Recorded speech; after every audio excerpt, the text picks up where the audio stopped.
नमस्कार मित्रों, मैं आज कृष्णमूर्ति पद्धति के अधीन विवाह पर विचार करूँगा। विवाह के लिए जो नियम बनाए गए हैं कृष्णमूर्ति पद्धति में, उस पर विचार करेंगे।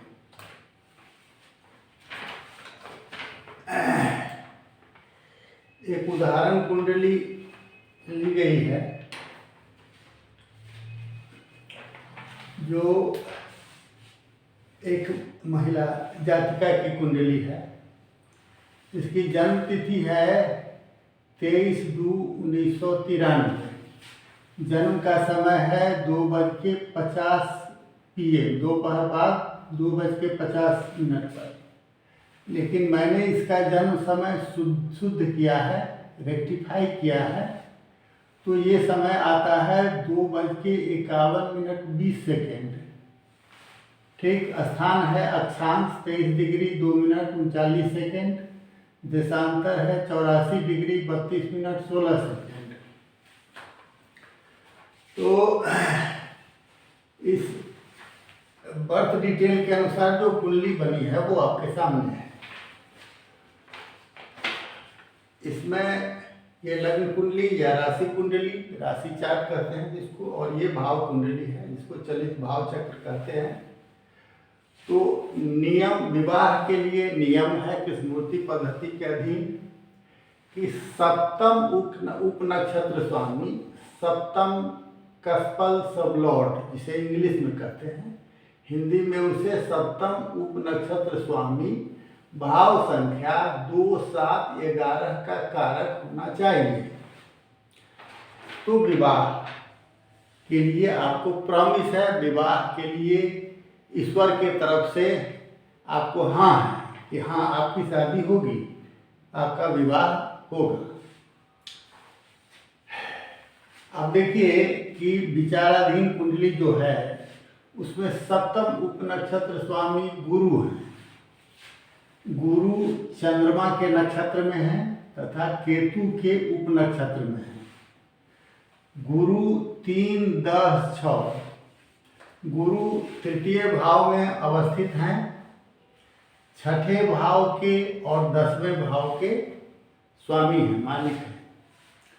तदनुसार ये 3, 6, 10 के कारक हुए। चंद्रमा प्रथम भाव और द्वितीय भाव के स्वामी हैं और नवम भाव में बैठे हैं। तदनुसार ये प्रथम, द्वितीय और नवम भाव के ये स्वामी हो गए, कारक हो गए। और केतु अनटिनाटेड हैं और द्वादश भाव के उप नक्षत्र स्वामी हैं। केतु यहाँ देखिए, केतु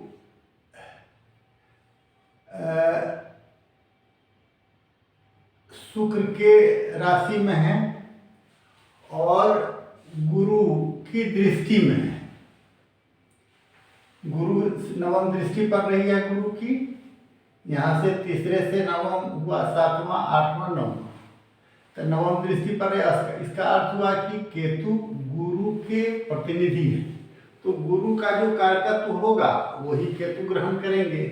तो गुरु का 3, 6, 10 है और केतु 11 में बैठे हैं तो 11, और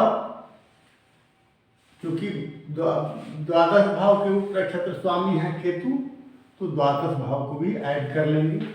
तो ये हुए गुरु जो है वो पहला, दूसरा, प्रथम, द्वितीय, तृतीय, षष्ठम, नवम, दशम, एकादश और द्वादश भाव के कारक हैं।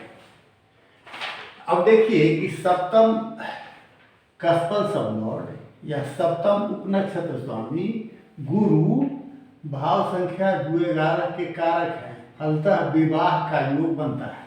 तो विवाह का प्रॉमिस हो गया, ईश्वर के तरफ से प्रॉमिस है, डिवाइन की ओर से प्रॉमिस हुआ या आपको वचन दिया गया कि हाँ आपकी शादी होगी।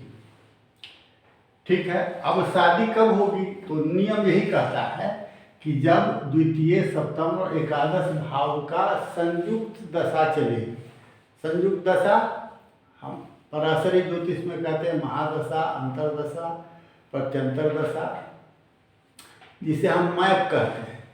महादशा, अंतरदशा, प्रत्यंतर दशा मैप कहलाता है, MAP। और कृष्णमूर्ति पद्धति में उसी को कहते हैं दशा भुक्ति अंतरा, DBA। मतलब यह कि द्वितीय सप्तम एकादश भाव के DBA में विवाह संपन्न होगा। अब देखिए कि इस महिला जातिका की शादी बुध महादशा में हुई है। अब बुध महादशा इसकी जो चल रही थी या चल रही है वो 9/10/2014 से 9/10/2031 तक, अभी 8 साल अभी यह दशा चलेगी। इसी के बीच इस महिला की शादी, इस लड़की की शादी 2020 में हुई है। अब महादशा नाथ अब किस किस भाव के कारक हैं यह देखना है। तो बुध जो है सो महादशा नाथ हैं। बुध गुरु के नक्षत्र में है और सूर्य के उपनक्षत्र में है। तो शुक्र इसके सबलॉर्ड है और गुरु इसके सबलॉर्ड है।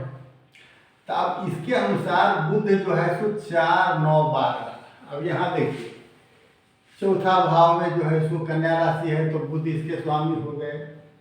इसके बाद द्वादश भाव में मिथुन राशि है तो बुध उसके स्वामी हो गए और बुध नवम भाव में है तो नवम भाव के कारक हो गए। तो 4, 9 और 12 के कारक हो गए बुध। गुरु 3, 10, 3, 6, 10 पहले ही यहाँ से देखिए 3, 6, 10 के कारक हैं गुरु। और सूर्य जो हैं सो अनटेनांटेड है, इनके नक्षत्र में कोई ग्रह नहीं है, लेकिन ये किसी भाव के उपनक्षत्र स्वामी या सबलॉर्ड नहीं है। तो ऐसी परिस्थिति में ये किसी भाव के कारक, अनटेनांटेड ग्रह होने के कारण किसी भाव के कारक नहीं बने। अब सूर्य जो हैं सो तृतीय भाव के मालिक हैं और अष्टम भाव में बैठे हैं। तो 3 और 8 के ये कारक बन गए। तदनुसार ये कुल महादशानाथ बुध तृतीय, चतुर्थ, षष्ठम, अष्टम, नवम, दशम और द्वादश भाव के कारक है। अब इसमें ध्यान देने वाली बात यह है कि साहब 2, 3, 2, 7 और 11 तो इसमें कहीं है ही नहीं, तो फिर शादी हुई कैसे? ये मूल प्रश्न है। और इसी को बताने के लिए हम ये वीडियो बनाए। खासकर मेरा तवज्जो यही है कि यह मैं बताऊं कि 2, 7, 11 ही विवाह के लिए जब आप देह भाव नहीं है तो वो भाव आपका विवाह करा देगा, और वो नहीं है तो विवाह शादी नहीं होगी, ऐसा कुछ नहीं है। इसके अलावे 2 ऐसे भाव हैं जो विवाह कराने में सक्षम है। वो है पंचम भाव, जिसे हम लव रोमांस, प्रेम का भाव कहते हैं। तो भाई आप कोई आदमी प्रेम करेगा किससे करे? कोई पुरुष है तो किसी स्त्री से, कोई स्त्री है तो किसी पुरुष से प्रेम करेगा। तो ये पंचम भाव ये, और अष्टम भाव को यौन भाव भी कहते हैं। यौन जिसको अंग्रेजी में सेक्स कहते हैं। तो जब अष्टम भाव सक्रिय होगा तो आदमी में यौन की भावना ज़्यादा उत्पन्न होगी, बढ़ेगी। तो उसकी पूर्ति कैसे होगी? तो ये अष्टम भाव सक्रिय विवाह होगा तो होगा। तो इसके अलावे ये जो सप्तम भाव ये इसके पति का भाव है क्योंकि महिला है, और ये द्वितीय भाव इसके पति का परिवार भाव है, इसका ससुराल भाव है। तो पति का परिवार भाव है वह, उसमें एक अलग से बाहर से कोई मेंबर इन करेगा, आएगा। तो ये द्वितीय भाव हुआ, सप्तम से द्वितीय, इसलिए ये अष्टम भाव भी विवाह कारक है। तो पंचम और अष्टम भाव को इसमें जोड़ लीजिए। तो अब ये हुआ ये कि 2, 7, 7 को मुख्य भाव कहते हैं। ये 7 हुआ मुख्य, और इसमें रखिए सहायक भाव में 2, 5, 8 और 11। यहां से सिद्ध हो गया। ये तो सिद्ध हुआ कि साहब 2, 7, 11 ना रहते हुए विवाह तो हुआ, घटना तो घट गई। फिर घटना घटी तो क्यों घटी, तो उसका कारण स्पष्ट हो गया कि अष्टम भाव यहाँ उपस्थित है, तो ये विवाह करा दिया, इसलिए हुआ। दूसरी एक घटना बताते हैं। ये एक मेरे मित्र हैं, वो ज्वाइंट डायरेक्टर हैं, वो ONGC में थे, रिटायर हो गए हैं, पटना में रहते हैं। उनके लड़के का जो है वो विवाह 2, 7, 11 का कारक उसका सप्तम सबलॉर्ड है, लेकिन जो महादशा चल रहा है अभी वो गुरु का चल रहा है। जो प्रथम जो 1, 3, 4, 5, 8 और 10 भाव का कारक है। अब इसमें देखिए कि एक भी भाव 2, 7, 11 है नहीं है, 5 और 8 है। शादी सेटल हो गया और फरवरी मार्च में विवाह तय हुआ है। इन्विटेशन भी हमको आया है, तो मैं उसमें जाऊंगा। और मेरे लड़के का देखिए, मेरा अपना सन है, उसका सप्तम सबलॉर्ड 3, 5,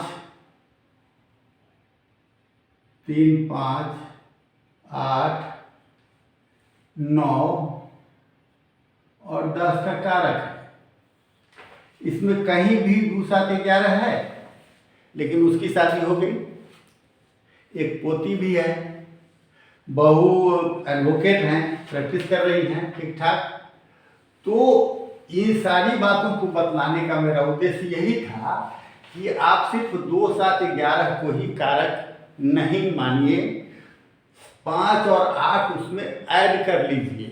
5 और 8 एक्टिव हो तो विवाह होगा।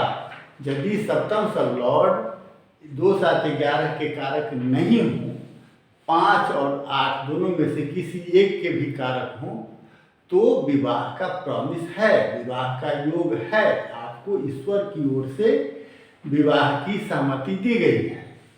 तो मेरा आज के लिए इतना ही करना था, और इसके संबंध में यदि कुछ आपको विशेष और कुछ पूछना हो तो पूछ सकते हैं। और एक और बात मैं बता दे रहा हूँ, एक मेरे मित्र हैं, उनका लड़का है, तो वो लड़का थोड़ा सा अभी मैरिज तो लेट हो गया, लेकिन उसका भी सिर्फ पंचम भाव सक्रिय है, सप्तम सबलॉर्ड 1, 4, 5, 12 का कारक है। तो इसमें पंचम भाव है, तो मतलब विवाह का योग है, तो बातचीत चल रही है, जल्दी सेटल हो जाएगा, शादी भी होगी, मैं कंफर्म हूँ। तो ऐसा नहीं है कि साहब, और एक बात और ध्यान रखिए, 1, 6, 10 ये विवाह प्रतिबंधक योग बनाता है, या विवाह के बाद तलाक योग बनाता है।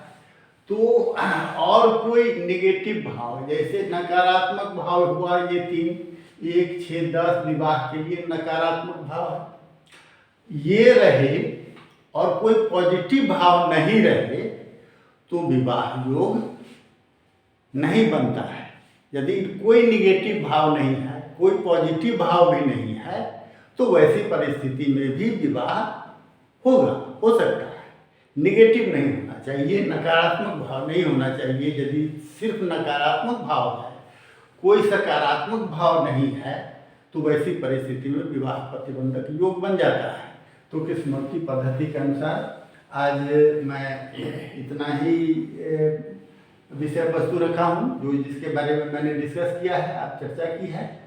और ये वीडियो यदि आपको पसंद आया हो, और जो भी वीडियो हम डाले हैं उम्मीद है आप लोग देख रहे होंगे, और उसके संबंध में जो भी विचार हो तो उस पर जो है सो अपनी राय दें, कमेंट्स करें, और मेरे चैनल को सब्सक्राइब करें, और दोस्तों के बीच में इसको शेयर भी करें, व्हाट्सएप के माध्यम से शेयर करें, या जो भी आपका माध्यम हो उसे शेयर करें। मुझे तो उसका उतना आइडिया नहीं है, मैं जैसे तैसे ही बना रहा हूँ, यही मेरे लिए बहुत है। तो हम समझते हैं कि मेरी बात आप तक सही ढंग से पहुँच गई है, और हम उम्मीद करते हैं कि आपका रिस्पॉन्स अच्छा रहेगा, आप इसे हाथों हाथ लेंगे। और जो भी कोई भ्रम की स्थिति हो तो आप अवश्य पूछें। मेरा व्हाट्सएप नंबर मैंने पहले ही बताया था और मेरे वीडियो में है। व्हाट्सएप नंबर मेरा है 96 310 82 774। तो आप इसे नोट कर सकते हैं और इसके माध्यम से व्हाट्सएप अथवा माध्यम से अपनी बात रख सकते हैं, पूछ सकते हैं। तो आज के लिए बस इतना ही, और अब मैं आपसे विदा लेता हूँ और उम्मीद करता हूँ कि पुनः अगले वीडियो में आपसे मुलाकात होगी। और उम्मीद करता हूँ कि आपका रिस्पॉन्स अच्छा रहे। धन्यवाद, नमस्कार।